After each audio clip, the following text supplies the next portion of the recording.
அந்த குடும்பம்ங்கிற அடிப்படை இல்லாத ஒரு மனிதன் வெற்றியாளராக இருந்தாலும் இந்த சமூகத்திற்கு அதனால பெரிய ஒரு உபயோகம் இல்லை. நான் என்னுடைய கருத்தை நான் சொல்றேன். அப்ப அந்த குடும்பத்தையே ஒர்த் இல்லை அப்படின்னு சொல்றவர் இவங்கெல்லாம் பெண்களை பத்திலாம் பேசவே கூடாதுங்க. பெண்கள் பாதுகாப்பு, பெண்கள் ஒருவேளை அவங்க தனிச்சு நிற்கிறாங்க அப்படின்னு சொன்னா அந்த வேட்பாளர்கள் எல்லாம் விலைக்கு வாங்கப்படுவார்கள். யதார்த்தமான உண்மையை சொல்றேன். விஜய் அவர்கள் நல்ல ஒரு பொலிட்டிக்கல் நாலேஜோட உண்மையாகவே இருந்திருந்தா அவர் பேசக்கூடிய விஷயமே வேறவா இருந்திருக்கும். கிரேட் விஷனோட ரொம்ப நல்ல அருமையான விஷயங்களை பற்றி பேசலாம். மக்கள் நலனை எப்படி பாதுகாக்கலாங்கிறதுக்கு சினிமாவில் அரசியல் பேசினவர் அரசியலில் சினிமா வசனம் பேசிட்டு இருக்காருங்க. அதுதான் சால பொருந்தும். அதை தான் அவர் பண்ணிட்டு இருக்காரு. சம்மர் வந்தாச்சு. What's your plan for this holiday? எங்க கிட்ட விட்டுருங்க, நாங்க பாத்துக்கிறோம். GT holidays. GT holidays, South India's #1 travel brand.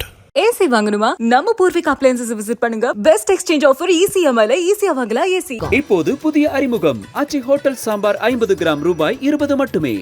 தமிழக வெற்றி கழக தலைவர் திரு விஜய் அவர்கள் இப்போ மகளிர் தினம் கொண்டாடினார். அப்போ ஒரு சில அறிக்கைகள் சில இதெல்லாம் இது பண்ணியிருந்தாங்க. அப்போ இந்த பாலியல் வன்கொடுமை நடக்காமல் இருக்க டாக் ஸ்பாட் அப்படிங்கிற ஒரு திட்டத்தை நம்ம அறிமுகப்படுத்துகிறோம்.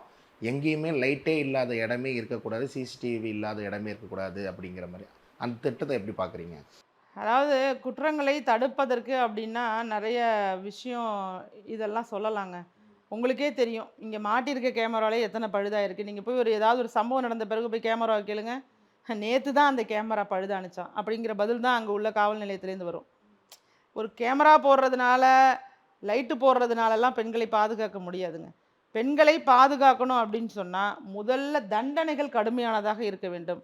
குற்றங்களை குறைக்கணும்னா எல்லா வழக்குகளையும் நீங்கள் நிலுவையில் ஒரு வழக்கு கூட இருக்கக்கூடாது. இன்றைக்கி 1000 கேஸ் இருக்குன்னா அதில் 10லேருந்து 20 கேஸ் தான் தீர்ப்புக்கு வருது அப்படின்னு சொல்லி எப்படிங்க குற்றங்கள் குறையும்? ஸோ விரைவு நீதிமன்றங்கள் மூலமாக வழக்குகளை இமீடியட்டாக விசாரித்து, பாலியல் வழக்கு அப்படிங்கிறது 3 மாதத்திலிருந்து 4 மாதம் அதற்குள்ள முழுமையாக நிறைவடைந்து தீர்ப்பு வழங்கப்படணும். அப்போ தான் குற்றங்களை குறைக்க முடியும். தீர்ப்பும் கடுமையான தீர்ப்பாக இருக்கணும், கடுமையான தண்டனையாக இருக்கணும். எந்த குற்றவாளியும் தப்பிச்சிடவே கூடாது. ஒரு பாலியல் குற்றவாளி கூட தப்பிச்சிடக்கூடாது. அப்படி அந்த பாலியல் குற்றவாளி தப்பிச்சாலும் அவன் நெத்திலே ஒரு அடையாளம் இருக்கணும். அவன் ஒரு பாலியல் குற்றவாளிங்கிற அடையாளம் இருக்கணும். ஏன்னா அவன் மீண்டும் மீண்டும் இந்த சமூகத்துக்கு எதிரான செயல்கள், இந்த குழந்தைகளுக்கு எதிரான செயல்களில் தான் ஈடுபடுவான். நான் அதை ரொம்ப காலமாக சொல்லிகிட்டு இருக்கேன். அவன் நெத்திலெல்லாம் ஒரு பச்சனாவது குத்தி காலத்துக்கும் அழிக்க முடியாத மாதிரி அவன் ஒரு குற்றவாளிங்கிற ஒரு சிம்பலை போட்டு விடுங்க. அது மாதிரி போட்டிருக்கோன்னு பார்த்தா பொம்பளை பிள்ளைங்க அந்த இடத்துல இல்லாத மாதிரினாச்சும் ஒரு பாதுகாப்பாக உணருவாங்க.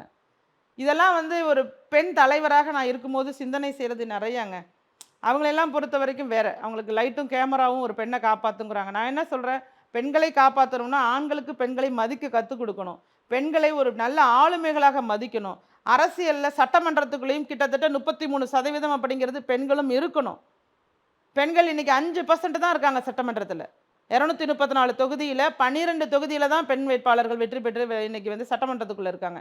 இப்போ வெறும் 5% இருந்தால் எப்படிங்க ஆண்களுக்கு பெண்கள் மேலே பயம் இருக்கும், மதிப்பு இருக்கும்? நீங்கள் உள்ளாட்சியில் பெண்கள் இருக்காங்க 50% அப்படின்னு சொல்கிறது, அப்படியே அது ஆணாதிக்க சமூகமாக ஒரு ஆணுக்கு கிடைக்க வேண்டிய பதவியை ஒரு பெண்ணுக்கு கொடுத்துட்டு அவங்க சமைச்சிக்கிட்டு இருக்கும்போது கரண்டியை கழுவிட்டு இருக்கோம், அப்படியே வச்சுட்டு வாமா ஒரு கையெழுத்து போட்டு போமான்னு சொல்லி கையெழுத்து வாங்கிக்கிட்டு நாங்கள் பெண்ணுக்கு பதவி கொடுத்துக்கிட்டோம் அப்படின்னு சொல்லி இந்த ஏமாற்றுகிற மாதிரியான தோற்றத்தில் பெண்கள் இல்லாமல் உண்மையான ஆளுமைகளாக, பெண் ஆளுமைகளாக வெளியில் வரணும்.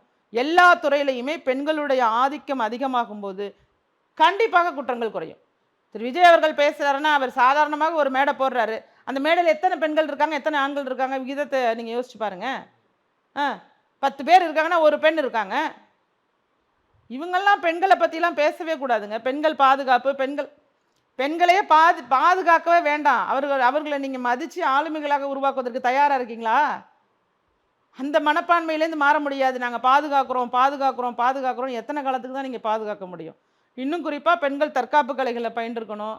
நாங்கள் தீர்மானம் நிறையா பெண்கள் பாதுகாப்பு மாநாடுன்னு நான் ஒன்று ஈஸியாக கோவலத்தில் நீங்கள் தெரிஞ்சிருக்கும்னு நினைக்கிறேன். உங்களுக்கு நடைபெற்றது. அதில் நாங்கள் தீர்மானங்கள் நிறைவேற்றியிருக்கோம். அதாவது அந்த பட்டன் ப்ரெஸ் பண்ணாலே உடனே போலீஸ்க்கு, காவல்துறைக்கு தெரிஞ்சிடுற மாதிரி அந்த மாதிரி டெக்னாலஜி இம்ப்ரூவ்மெண்ட்ஸ் தேவைப்படுது. லைட்டு கேமராலாம் பழைய காலம். ஒரு லைட்டு போடுறதுனாலும் கேமரா போடுறதுனால என்ன பண்ணலான்னா, இப்போ குற்றம் செய்கிறவனை கண்டுபிடிக்க தான் அது பயன்பட்டுட்டு இருக்கே தவிர, அவன் கேமரா இருக்கேன்னு குற்றம் செய்யாமலாம் இல்லை. திருடுறவன் கூட அதை கட்டிட்டு கேமரா இருக்க இடத்த அடைச்சிட்டு அல்லது கல் விட்டுறிஞ்சிட்டு அவன் பண்ணுறான். புரியுதா? அதனால் கேமரா வந்து ஒரு பெண்ணை பாதுகாக்காது. பெண்களை பாதுகாப்பதற்கு முதல்ல விரைவான தீர்ப்புகள் வழங்கப்படணும், கடுமையான தண்டனைகள் வழங்கப்படணும், அதிகாரத்தில் பெண்களை அமர்த்துவதற்கு அரசியல் கட்சிகள் முடிவெடுக்க வேண்டும். இது மாதிரி தான் நம்ம கொண்டு போகணும். முக்கியமான ஒன்றாக பெண்கள் தற்காப்பு கலையை பயில வேண்டும். பெண்களுக்குள்ளேயும் ஒரு பெரிய சக்தி இருக்குது, அவங்களாலையும் தன்னை பாதுகாத்து கொள்வதற்கான முயற்சியை அவங்க பண்ணணும். இதுதான் வந்து சொல்யூஷனாக போகுமே தவிர, இதெல்லாம் அவர்களுக்கு மக்கள் பற்றி இன்னும் தெரியல, இன்னும் நிறைய அவங்க தெரிஞ்சுக்க வேணும். அதை நம்ம சொல்லிக் கொடுக்கவும் முடியாதுல்ல. இறுதியாக இப்போ இலவசங்கள் ஒழிக்கப்பட வேண்டும் அப்படிங்கிறது தான் இன்னும் குறிப்பாக சொல்லணும்னா, பெண்கள் பற்றி பேசும்போது ஒரு குடும்பத்தை பற்றி மேடையில் போயிட்டு ஒர்த்து இல்லைன்னு சொன்னது கூட தவறான கருத்து.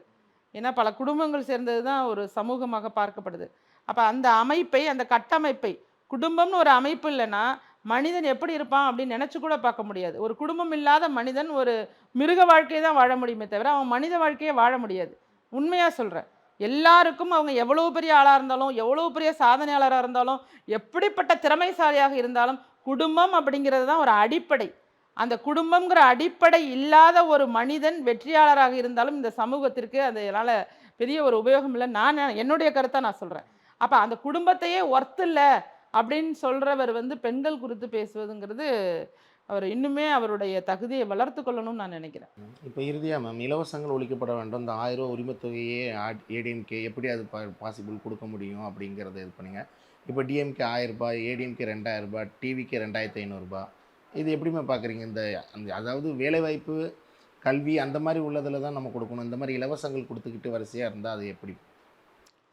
இதை வந்து மேலை நாடுகள்லையும் இருக்குது தம்பி. நீங்கள் இலவசங்கள்னு பார்க்கக்கூடாது. இது வந்து சமுதாயத்தில் பொருளாதார மேம்பாடு, பொருளாதாரத்தில் பின்தங்கிய மக்கள் இருக்கக்கூடாது, ரொம்பவும் பின்தங்கிய மக்கள் இருக்கக்கூடாது, பாவர்ட்டி லைன் அப்படிங்கிற இடத்துல வந்து மக்கள் இருக்கக்கூடாது, அவர்களை முன்னேற்றணும் அப்படிங்கிறதுக்காக வளர்ந்த நாடுகள்லையுமே இந்த மாதிரி அவங்களுக்கான தொகை வந்து வழங்கப்படுது. மாதமாக டாலர்ஸில் கொடுக்குறாங்க. $300 $500 அப்படிலாம் கொடுக்குறாங்க. அதனால் இது வந்து நமக்கு ஒரு அது அது நல்ல திட்டம் தான். ஆனால் நம்ம இங்கே என்ன யோசிக்கணும்னா, எதன் மூலமாக வருவாயை வர வைக்க போகிறாங்கங்கிற இடத்த தான் நோக்கி யோசிக்கணும். அது யாராக இருந்தாலும், எந்த கட்சியாக இருந்தாலும், அவங்க தலைமையில் ஆட்சி அமையும் போது எப்படி வந்து தம் வருமானத்தை உயர்த்த போகிறாங்க, என்ன சோர்ஸ் மூலமாக. இப்போ டாஸ்மாக் மூலமாக உயர்த்துறது மட்டும்தான் திமுகவோட வேலையாக இருக்குது. அப்பார்ட் ஃப்ரம் டாஸ்மாக்கு ஏதாவது ஒரு துறையில் ஹையஸ்ட் இன்கம் வருதானா? இல்லை. அதுதான் டாப் மோஸ்ட்டாக இருக்குது டாஸ்மாக். மற்ற துறைகளை எப்படி வளர்த்து வருமானத்தை கொண்டுட்டு வந்தால் தானே நம்ம வந்து பெரிய கடன் இல்லாமல் இந்த திட்டங்களை எல்லாம் செயல்படுத்த முடியும். ஒரு கனிம வளத்தை வந்து மேம்படுத்துறது நிறைய யோசிக்கலாம், நிறையவே யோசிக்கலாம். யோசித்து இப்போ ரேஷன் கடைகளே இருக்குன்னா அதில் நீங்கள் சூப்பர் மார்க்கெட் மாதிரி கூட பண்ணலாம். அரசாங்கத்துக்கு வருமானம் வரணும், மாநில அரசுக்கு வருமானம் வரணும், நம்ம மக்கள் தொகையை பயன்படுத்தி வரணும். அவங்களுக்கும் நல்லா தான் இருக்கணும், கவர்மெண்ட்டுக்கும் நல்லா தான் இருக்கணும். அப்படி சிந்தனை செய்து ஒரு பொருளாதார குழுவை இதுக்காக ஸ்பெஷலாக நியமித்து வருமானத்தை வர வச்சா கண்டிப்பாகவே மக்கள் மேலே விழக்கூடாது. மக்கள் மீது வரியாகவோ மற்ற விலைவாசியாகவோ சுமையாகவோ போய் விழாமல் மக்களுக்கு நல்ல திட்டங்கள் சென்றடையணும்னா இங்கே வந்து பொருளாதார திட்டங்கள் நிறைய பண்ண வேண்டியது இருக்குது. அதை யார் பண்ணுறாங்களோ அது நல்லாயிருக்கும். என்னை போன்றவரோட கருத்து. இதெல்லாம் கொடுக்காதீங்கலாம் நான் சொல்ல மாட்டேன். இது கொடுக்கறதுனால நிறைய பேர் பயனடைகிறாங்க, அதில் எந்த மாற்று கருத்தும் கிடையாது. அந்த பயன் இல்லை அப்படின்லாம் சொல்ல முடியாது. அந்த 1000 ரூபாய் பல பேருக்கு பயன்படுது தான். எல்லா கட்சிகளுமே கொடுக்குறேன்னு தான் சொல்லுவாங்க. இப்போ அதிமுகவோட இதுலேயுமே இப்போ 2000 ரூபாய் கொடுக்குறதா தான் அறிவிப்பு இருக்குது. அதனால் கண்டிப்பாக அந்த தொகை ஒரு மருத்துவ செலவுக்கோ ஒரு மாத்திரை வாங்குறதுக்கோ பயன்பட தான் போகுது, அது இல்லைன்னு சொல்லலை. கவர்மெண்ட் எப்படி வந்து இன்னும் வருமானத்தை ஈட்டுவதற்கான வழிகளை வச்சுருக்குங்கிறது தான் நம்மளோட நெக்ஸ்ட் கொஸ்டின். இப்போ இந்த 2026 தேர்தல் தமிழக வெற்றி கழகத்தின் வருகை ஆட்சி அதிகாரம் அது ஏதாவது பாதிக்குமா அதிமுகவுக்கு? எனக்கு பெருசாக ஒன்றும் பாதிக்கும்னு தெரியலங்க. இப்போ வரைக்கும் இப்படி இருக்கும். ஒருவேளை அவங்க தனிச்சு நிற்கிறாங்க அப்படின்னு சொன்னால் அந்த வேட்பாளர்கள் எல்லாம் விலைக்கு வாங்கப்படுவார்கள். யதார்த்தமான உண்மையை சொல்கிறேன். நிச்சயமாக விலைக்கு வாங்கப்படுவார்கள். பாதிக்கு பாதினாச்சும் வச்சிங்களேன். எல்லாரையும் நான் சொல்ல விரும்பலை. நான் அரசியலை பொறுத்தளவில் நான் விஜயெல்லாம் வந்து எதிர்க்கலை. நீங்களே பார்த்துருக்கலாம். எல்லாருக்கும் உரிமை உண்டு, அரசியலுக்குள்ளே வர்றதுக்கு எல்லாருக்குமே உரிமை உண்டு. அதில் அவங்க என்ன மாதிரி ஸ்டெப் எடுத்து போகிறாங்கங்கிறதுல தான் அவங்களோட வெற்றி தோல்வி இருக்கும். அப்படிங்கிறத பொறுத்து நான் அவரை விமர்சிக்கணுங்கிறதுக்காகவோ எதிராக இருக்கணுங்கிறதுக்காகவோலாம் நான் சொல்லலை. உண்மையாகவே யதார்த்தத்தை புரிஞ்சுக்கணும். யதார்த்தத்தை புரிஞ்சுக்கணுன்னா வெற்றி நிச்சயமாக கிடைக்கும் அப்படிங்கிற இடத்துல இருபெரும் கட்சிகளுடைய வேட்பாளர்களுடைய மனநிலை வேறு மாதிரி இருக்கும். ஆனால் இது மாதிரி புதிதாக வந்த கட்சிகளுடைய வேட்பாளர்கள் இது வரைக்கும் அரசியல்னா என்னன்னே தெரியாதவங்க. அவங்க கிட்ட போயிட்டு இவ்வளவு தர்றோம் நீ ஒதுங்கிக்கன்னு சொன்னால் கூட ஒன்று வாபஸ் வாங்குவாங்க, அல்லது எந்த களத்தில் எந்த பணியுமே ஆற்ற மாட்டாங்க, மக்களை சந்தித்து வாக்குகளை அவங்க சேகரிக்க மாட்டாங்க. இது மாதிரியான விஷயம்லாம் இருக்குது. அப்போ ஓட்டு வங்கிங்கிறது இன்றைக்கி நீங்கள் எல்லோரும் நம்மலாம் சொல்லிகிட்டு இருக்கோம் ஏதோ ஒரு ஓட் பேங்க் இருக்குன்னு. அந்த ஓட் பேங்க் கூட அதில் பாதி தான் வரும். இதுதான் கலை யதார்த்தம். அதை உணரணும் அவங்க. கலை யதார்த்தத்தை உணர்ந்து இதனால் வெற்றி தோல்விங்கிறது ஒன்றும் பெரிய ஒரு இதாக இருக்காதுங்க. நார்மலாக அதிமுகவுக்கு ஃபேவராக இருக்குன்னு தான் எல்லாருமே பேசுகிறாங்க, சொல்கிறாங்க. ஏன்னா சிறுபான்மையினர் ஓட்டுகளோ அல்லது யங்ஸ்டர்ஸ் ஓட்டோ அப்படிங்கிறது வந்து டைவர்ட் ஆகி அப்படியே இவருக்கு போகிறதுக்கான வாய்ப்பு இருக்கும். அது வந்து இவங்களுக்கு டிஎம்கேக்கு பாதகமாகவும் அதிமுகவுக்கு சாதகமாகவும் அமையும் அப்படிங்கிறது தான் எல்லாரும் சொல்கிறாங்க.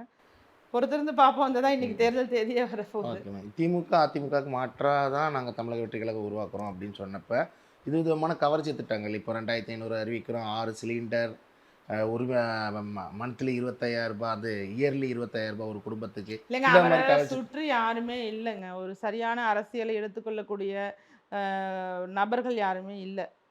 அதனால் வந்து அவருக்கும் அரசியல் தெரியல, அவர் சுற்றி உள்ளவங்களுக்கும் அரசியல் தெரியல.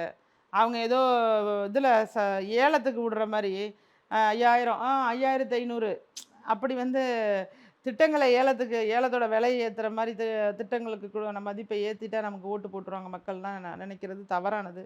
6 சிலிண்டர் தரேன்னு நிச்சயமாகவே விஜய் அவர்கள் வந்து நல்ல ஒரு பொலிட்டிக்கல் நாலேஜோட உண்மையாகவே இருந்திருந்தா அவர் பேசக்கூடிய விஷயமே வேறவா இருந்திருக்கும். கிரேட் விஷனோட ரொம்ப நல்ல அருமையான விஷயங்களை பற்றி பேசலாம். மக்கள் நலனை எப்படி வந்து பாதுகாக்கலாங்கிறதுக்கு இப்போ நான் என்னெல்லாம் கேட்டிங்கன்னா 2 நாள் பேசுவேன் நான்.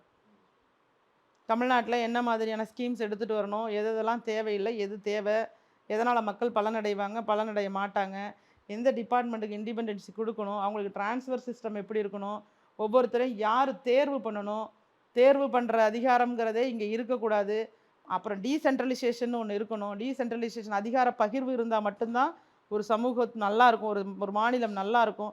அந்த அதிகார பகிர்வை உருவாக்குறதுக்கு என்னென்ன ஸ்கீம்ஸ் இருக்குது, இப்படி நுட்பமாக துறைவாரியாக இன்றைக்கி பிரதான பிரச்சனையாக இருக்கக்கூடிய ஊழல், லஞ்சம், இதையெல்லாம் ஒழிப்பதற்கு நாம் என்னென்ன கொண்டுட்டு வரணும். இன்றைக்கி புறையோடி போயிடுச்சு. இன்றைக்கி 99.9% அப்படிங்கிறது இங்கே புறையோடி போயிடுச்சு.